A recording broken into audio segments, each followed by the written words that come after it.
Fala pessoal, vamos discutir agora o estudo Adaptable, que também foi apresentado hoje no Congresso Americano de Cardiologia, na nossa cobertura do ACC de 2021. Um estudo que analisou basicamente a dose que a gente tem que utilizar em pacientes com alto risco cardiovascular, pacientes que já tiveram eventos cardiovasculares, qual é a dose de aspirina que nós devemos utilizar, 81 mg ou 325 mg. Então, basicamente, do ponto de vista de diretriz, né, você pode ver que a diretriz americana ainda é bem antiga, né, a SBC e o ESC já tem diretrizes mais atualizadas de infarto sem supra. Ele recomenda o seguinte: paciente que faz um evento, o paciente tem um infarto sem supra, tem que utilizar a dose de 81 a 325 de aspirina de maneira indefinida. Ele deixa um campo muito aberto, né? Muito amplo, né? Qual é a dose que você tem que utilizar de fato, né? Foi por isso que foi desenhado esse estudo, né? Com essa seguinte pergunta: esses pacientes que têm doença cardiovascular pré-estabelecida ou pré-existente, qual a estratégia é melhor? De 81 mg ou 325 mg? Porque a dose correta ela pode prevenir várias mortes, vários eventos cardiovasculares, assim como pode prevenir vários sangramentos, né? Então a gente pode estar utilizando uma dose muito elevada sem necessidade de só estar agregando sangramento para o nosso paciente. Então o objetivo principal desse estudo é comparar a eficácia e segurança de duas doses de aspirina, né? 81 ou 325 mg em pacientes de alto risco com doença arterial coronariana. Desfecho primário de eficácia composto por morte por todas as causas, internação por infarto ou internação por AVC, né? Se eu tivesse feito esse estudo, talvez morte por todas as causas eu acho que é um pouquinho forte. Se a gente pensa em aspirina, eu estou querendo reduzir morte cardiovascular. Eu não estou querendo reduzir morte por todas as causas, né? Mas ele selecionou morte por todas as causas, beleza, né? Mas eu acho que seria mais adequado morte cardiovascular. E desfecho primário de segurança, ele botou hemorragia grave, né, com necessidade de transfusão. Então não é qualquer hemorragia, é hemorragia que necessite de transfusão. Beleza? Então esse foi o desfecho primário de segurança do estudo. Tamanho amostral. Ele definiu que o tamanho da amostra tem que ser em torno de 15 mil pacientes, né? Ele utilizou um poder de 88% para fazer o cálculo amostral, que tem uma capacidade de detectar 15% de redução de risco relativo, tá? Assumindo uma taxa de eventos de 4,6 por ano. Como é que eu chego a esse número? Eu vou pegar algum estudo prévio realizado, né? Vou ver qual foi a taxa de eventos em pacientes que estavam usando aspirina, então eu vou mais ou menos imaginar qual foi essa taxa, né? E chuto um valor de redução, né? Eu tenho que chutar um valor. Então, para detectar essa redução de risco relativo, né? Com esse poder, eu chego a esse número que eu tenho que chegar mais ou menos 15 mil pacientes.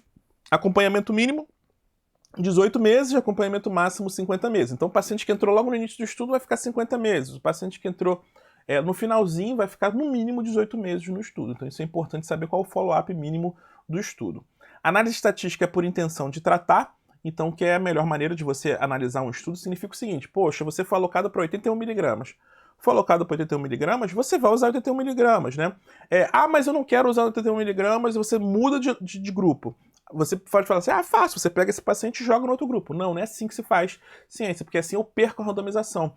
A randomização ela é feita de maneira toda organizada justamente para os dois grupos serem bem semelhantes. Se o paciente começa, por vontade própria, vou tirar esse remédio, não quero, aí não dá certo, né? Então tem que ser pela análise de intenção de tratar. Então tem que respeitar a análise de intenção de tratar, tá? Além disso, taxas cumulativas de evento, né, contabilizando os riscos concorrentes de morte. Além disso, também foi utilizado um modelo de risco de Cox para a curva de sobrevivência, que a gente vai ver mais à frente. Então, como é que foi feito o fluxo de inclusão de pacientes no estudo? Então, mais ou menos 15 mil pacientes com doença cardiovascular conhecida, né?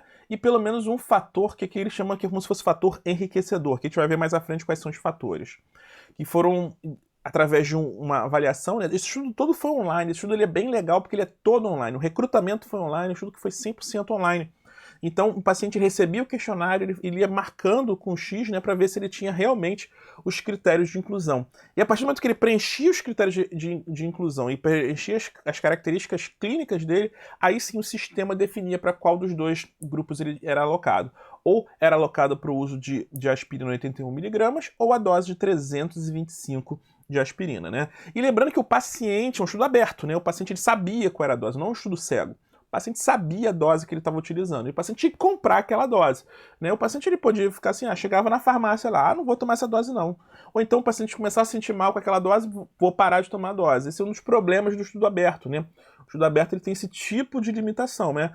Mas se você pensar pela magnitude de pacientes que você está incluindo, do ponto de vista da resposta. Uma resposta tecnicamente simples que a gente está buscando com esse estudo, né? Então, para esse tipo de estudo, eu acho que é válido esse tipo de desenho, porque você poupa muito dinheiro. Se você fosse realmente fazer como manda o figurino esse estudo, duplo cego, randomizado, com follow-up, para responder uma resposta, para chegar a uma resposta relativamente simples, né, você gastar um dinheirão e uma resposta que a gente imagina qual é, né? A gente imagina que não vai ter tanta diferença assim, uma dose com relação à outra, né? Então, para esse tipo de nicho, é um estudo que realmente tem várias falhas, é um estudo que tem muitas falhas, mas pro que a gente quer, tá bom, né? Tá bom, tá bom. Não precisa também, o ótimo também é inimigo do bom, né? E o follow-up foi tudo feito por via eletrônica, como eu já falei para vocês, né? E além disso, outros dados foram resgatados desses pacientes, dados de prontuário eletrônico, dados de plano de saúde, dados dos sistemas, do sistema americano, estudo tudo desenvolvido nos Estados Unidos, né? Então, o sistema americano de informações também foram resgatados para entender os desfechos desses pacientes. Desfecho primário, como eu já falei, morte por todas as causas, hospitalização por infarto e hospitalização por AVC. Desfecho de segurança, como eu falei, também sangramento maior. E aqui são os critérios de inclusão, como eu já tinha citado. Então, doença cardiovascular conhecida, né? O paciente tinha que ter infarto prévio conhecido, revascularização prévia, ou tinha que ter um cateterismo mostrando doença coronariana significativa, que nesse caso superior a 75%, tá?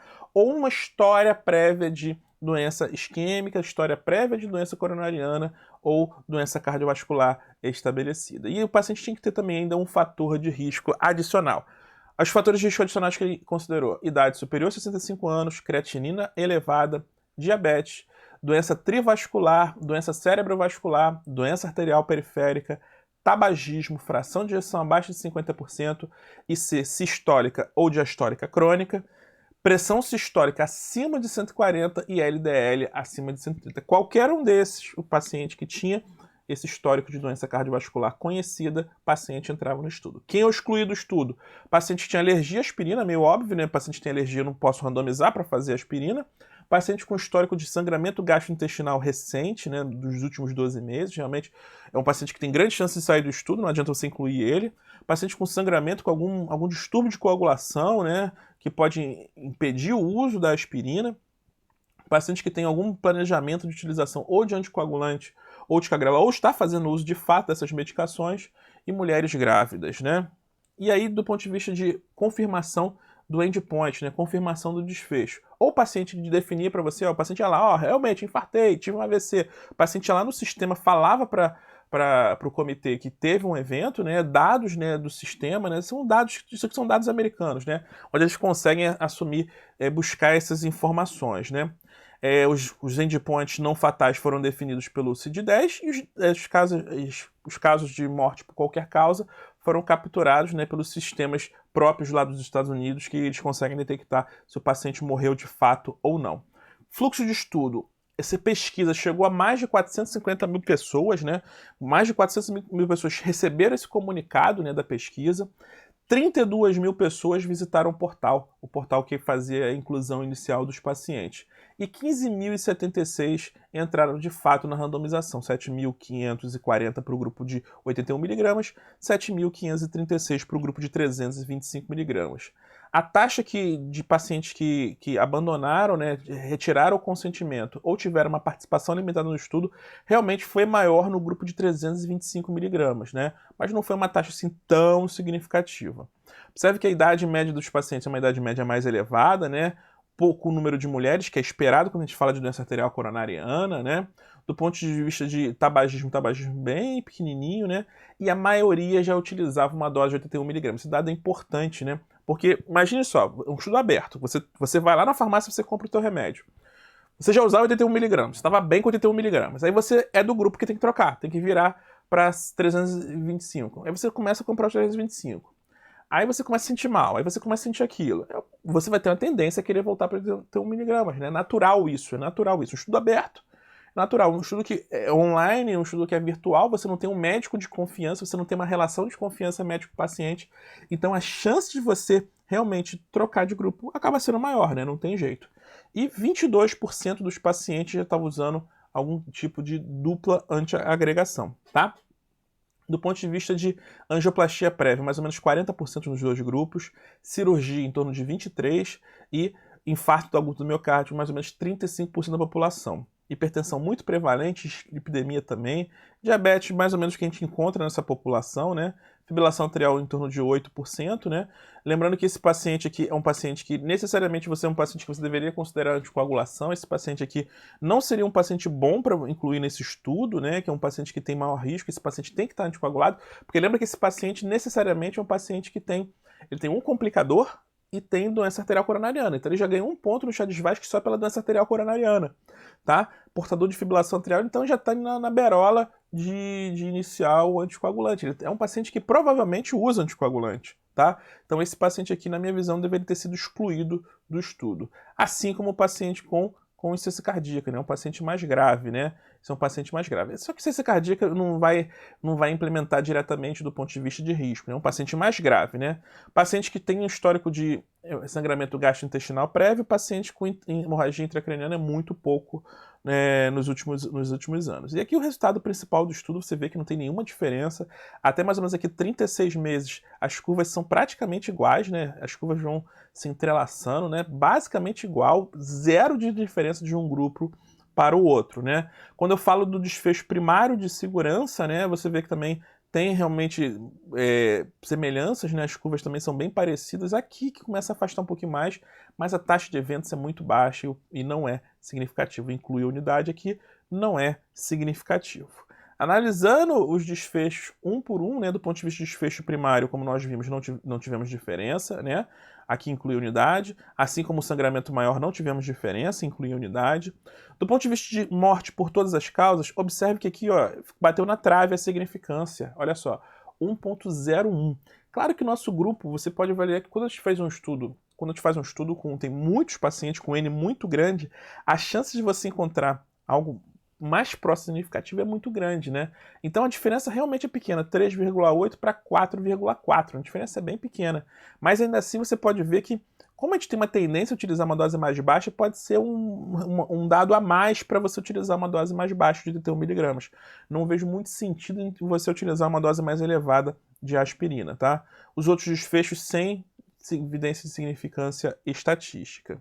Esse aqui é um dado muito interessante, que é o dado de mudança de dose. O grupo de 325 miligramas, quase 50% mudou a dose. Olha que interessante. Foi aquele negócio que eu falei, o paciente já usava 81 miligramas.